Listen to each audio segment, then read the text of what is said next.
السعاده، صباحنا مشرق بنور الله وبركاته على احلى اخوات وعلى احلى متابعين.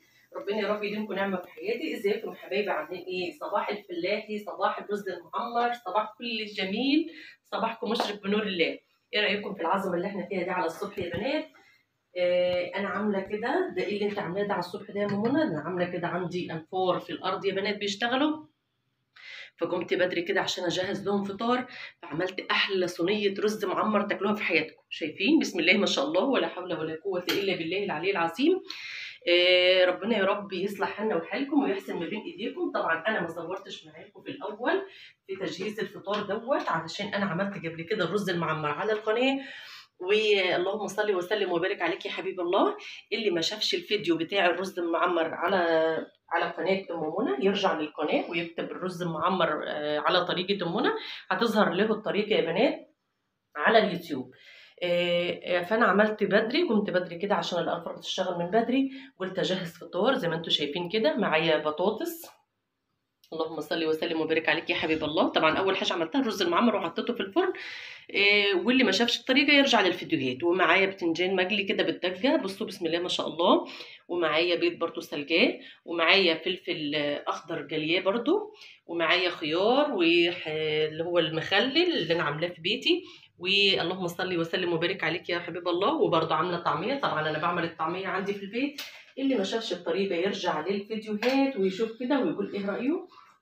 خلاص، ده شكل الفطار بتاعي. طبعا مسخنه عيش وعامله ترمس شاي كده زي ما انتم شايفين اهو. ده برضو لازم ناخده عندنا في الارض يا بنات، علشان الناس اللي بتشتغل في الارض. خلاص، انا كده صورتش معاكم من الاول، بس وريتكم شكل الفطار بيكون ازاي، ما بيكون عندك انفار وبتتصرفي ازاي وبتمشي بيتك ازاي.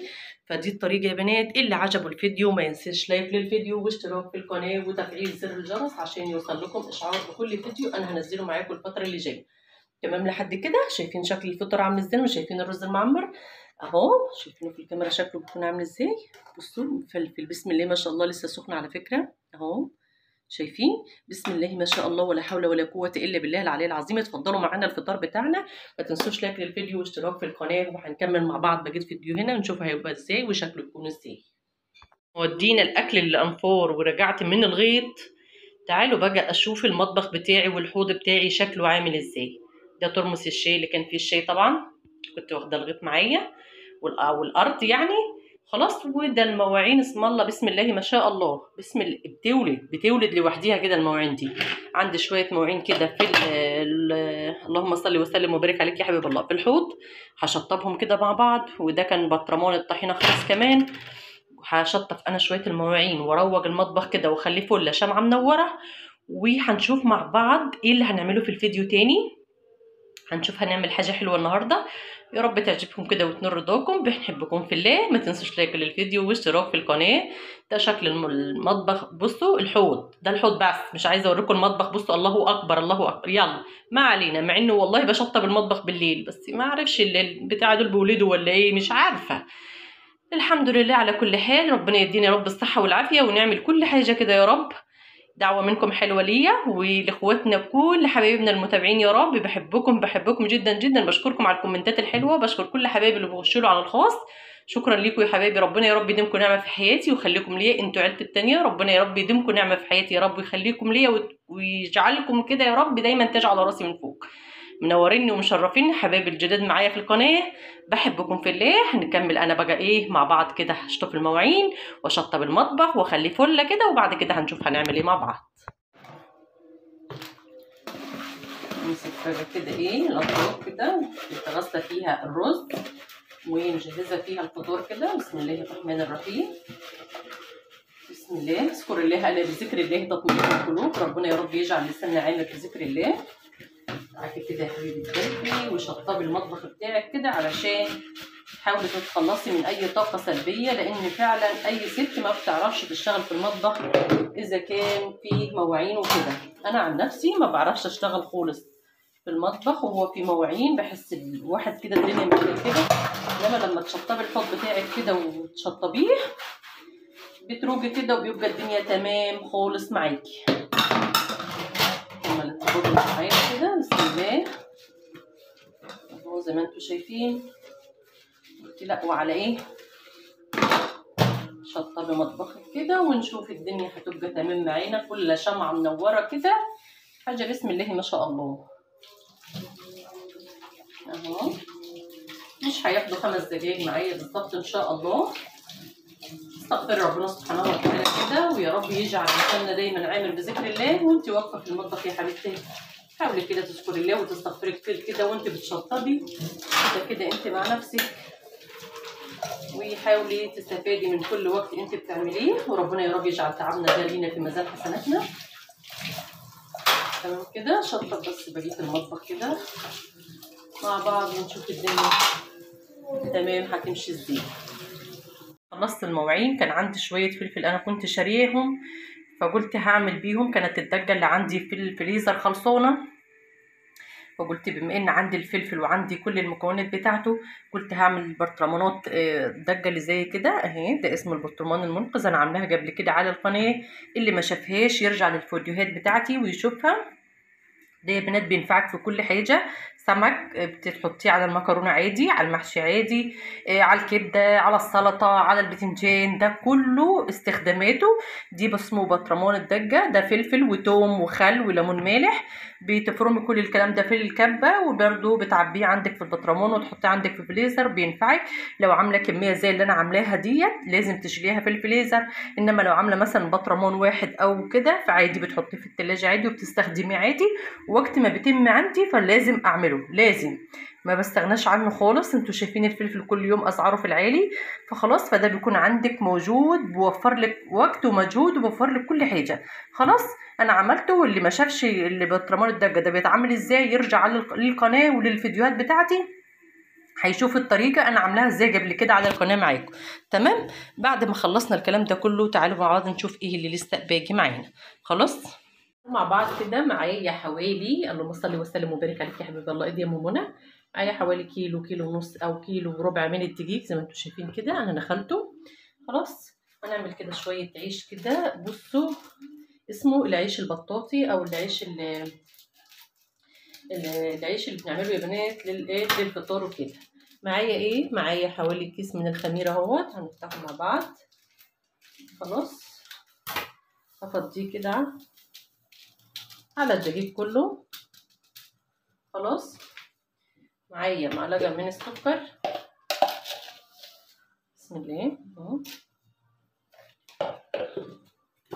ومعايا معلقه من الملح.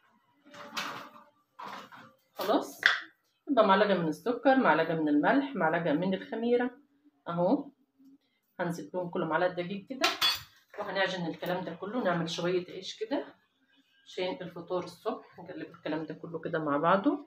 معايا ميه للعجن عادي، ميه من الحنفيه، عايزه تبقى الميه دافيه برضو عادي، حط شويه ميه كده الاول وشوف العجينه بتاعتك هتعوز ولا لا، واحده بواحده اهو، بسم الله اهو.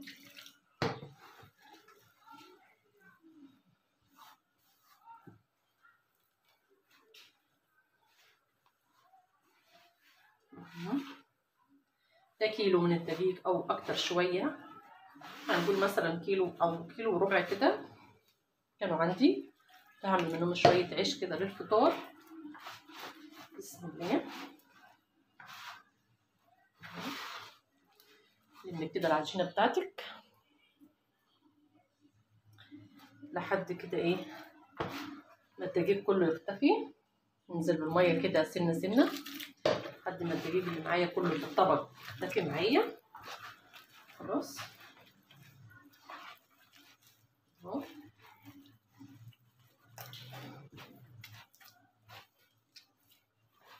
شايفين كده بقى الدقيق اللي معاكي في الطبق كله، هي هتحسوها ملزجه كده بس هي تبقى حلوه وقت ما بتخدميها في العجن كده اهو. شايفين العجينه اتلمت معايا كده اهي، شايفين مش عارف بتلزق في الايد اهي اهي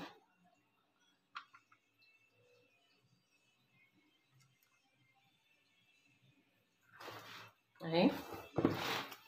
هسيبها كده لحد ما تختمر كويس اهي. جيب بس مسحه من الزيت كده اهي، رشه بسيطه كده من الزيت، واعمل بيها وش العجينه بس عشان كده ما تنشفش اهي. شايفين؟ وهسيبها كده لحد ما تختمر كلها اهي. شايفين؟ عجينه طريه بس بتلزق، بس مش ايه بتعمل في الايد، فاهمين؟ نغطي عليها كده ونسيبها بس تخمر لحد ما نشوف ورانا ايه، وبعد كده هنرجع نكمل العيش بتاعنا، نشوف هنعمله ازاي وبالطريقه ازاي. خلاص تابعوا معايا الفيديو للاخر اهي.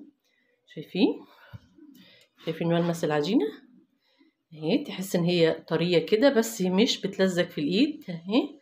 خلاص هنسيبها كده لحد ما تختمر، وبعد كده هنشوف هنبطها ازاي وهنسويها ازاي. خلاص شايفين العجينه بسم الله ما شاء الله اختمرت عامله ازاي. نديها بقى البوكس المتين، شايفين؟ وتضاعف الحجم بتاعها ازاي. تعالوا كده بقى مع بعض نقطع العجينه ديت اهي. شايفين اهي؟ اول حاجه هنعمل ايه؟ ماشي، اول حاجه هحط رشه من الدقيق خفيفه كده قدامي عشان نقطع عليها. خلاص اهو بسم الله ما شاء الله. شايفين اهو؟ تعالوا بقى ايه نقطعي بقى ايه الحجم اللي انت عايزاه اهو. اهو هنكورها كده اهي. شايفينها اهي؟ كوريها كده ايه البيضه اللي انت على قد البيضه اللي انت عايزاها. خلاص اهي. هنلفها كده كور على قد الرغيف اللي انت عايزاه اهو. ماشي،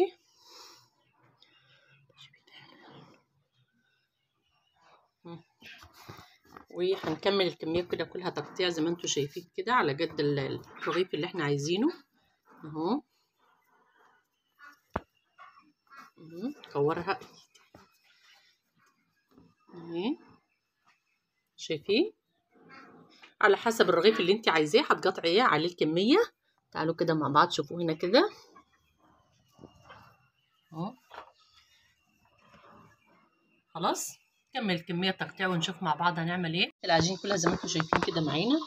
اللهم صل وسلم وبارك عليك يا حبيب الله. تعالي كده نبط اول واحده اهو. خلاص هنكون رشين رشه دقيق كده ونيجي تفرديها. خلاص اديها رشه دقيق بس معاكي عشان تفرد معاكي وما تلزقش في ايدك. خلاص اهي. الشيبه اللي عندك المتاح عندك اعملي بيه. شايفين اهو؟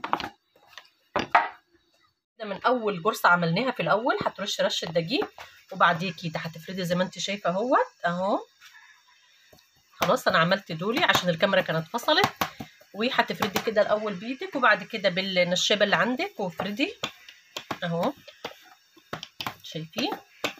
اعملي السمك اللي انت عايزاه بقى في الرغيف بتاعك، عايزاه كبير عايزاه وسط عايزاه صغير على حسب ما انت عايزه اهو، على حسب برضو تقطيعه العجينه اللي في ايدكي. شايفين؟ حاجه كده عظمه عظمه عظمه فعلا. الحلوه قايمه تعجن من الفجريه. شايفين يا بنات اهو؟ اهو بسم الله اهو. خلاص كل حبه كده تحطي بس رشه دقيق عشان مش يلزق في بعضه. برضو هناخد من اول ما قطعنا كده اهو، حاجه بسيطه خالص. وشفتي عشان هو مرتاح بيفرد بسرعه. خلاص اهو رشه دقيق بسيطه بس وبالنشابه بتاعتك وافردي. سهل جدا يا بنات. هشوف اوريهولكوا كده في الفرن وهو بيتخبز شكله بيكون عامل ازاي. لو انت مش عندك عيش جومي كده ولو عندك نص كيلو من الدقيق ممكن تجربي فيه لو انت اول مره تعمليه. خلاص سهل جدا وبسيط جدا اهو. هولع الفرن بتاعي كده بس هعمل كميه علشان ايه اسوي على طول ورا بعضه اهو. اهو بسم الله. هكمل انا العمليه كلها كده فرد اهو. سهل خالص يا بنات وبسيط، مفيش اسهل من كده ولا ابسط من كده. تفرديها بس شويه صغيره وبعد كده بتفرديها بالنشابه عشان تكون مريحه معاكي في الفرد واسهل ليكي في الفردان. خلاص اهو.